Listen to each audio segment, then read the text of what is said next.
डर की रात भाग, कालपुर की रात। श्रुति का सबसे बड़ा युद्ध शुरू होता है। अब तक श्रुति अब एक अर्ध आत्मा योद्धा है। उसने पगडंडी के श्राप को तोड़ा, आत्माओं को मुक्त किया। अब वह कालपुर राक्षसों के नगर में पहुंच चुकी है, जहां डर, दर्द और पाप की छाया से जन्मे हैं प्राचीन राक्षस।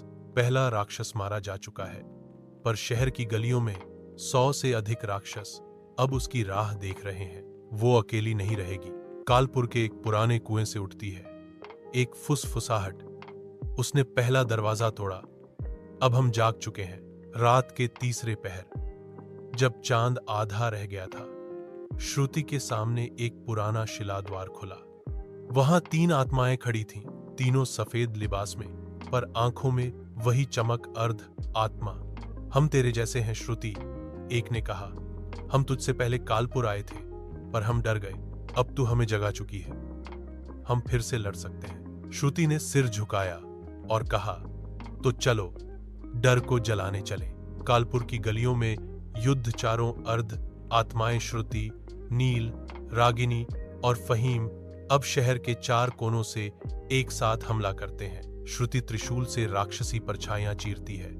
नील मंत्र दीप से गलियों को जलाता है।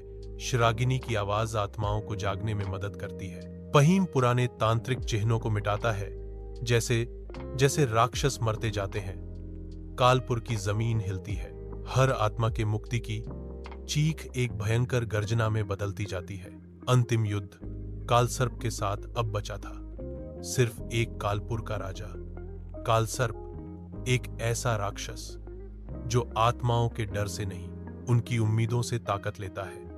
तू जीतने आई है श्रुति, पर हर बार जब तू सोचती है कि तू जीत रही है, मैं उसी विचार से और शक्तिशाली हो जाता हूं। श्रुति और उसका त्रिशूल भी अब डगमगाने लगे। उसने बाकी तीनों को इशारा किया, पीछे हटो। श्रुति ने आंखें बंद की और अपने अंदर के डर, शंका, दर्द सबको स्वीकार किया। मैं डरती हूं, हां, पर अब डर को छुपाऊंगी नहीं, क्योंकि सच यही है, सच्चा योद्धा डर से नहीं भागता, वो डर को साथ लेकर भी लड़ता है। और तभी त्रिशूल सुनहरे रंग में बदल गया। श्रुति ने अंतिम मंत्र पढ़ा, तमसोमा ज्योतिर्गमय। त्रिशूल सीधे कालसर्प की छाती में उतरा और पूरा कालपुर जलने लगा उजाले से। उजाले की सुबह सुबह पहली बार कालपुर में सूरज निकला।